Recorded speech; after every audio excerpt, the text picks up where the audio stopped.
કાંકરા ગ્રામ પંચાયત તરીકે ચૂંટણી દ્વારા પસંદ થવા પામ્યો હું અને ઈશ્વરના નામે પ્રમાણિકતાપૂર્વક પ્રતિજ્ઞા કરું છું કે હું ભારતના બંધારણ જે કાયદા દ્વારા સ્થાપિત છે પ્રત્યે સાચી આસ્થા અને નિષ્ઠા રાખીશ।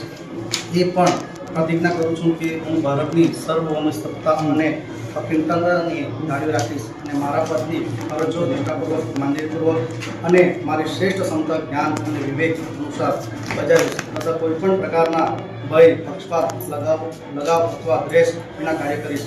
જય હિન્દ, જય ભારત।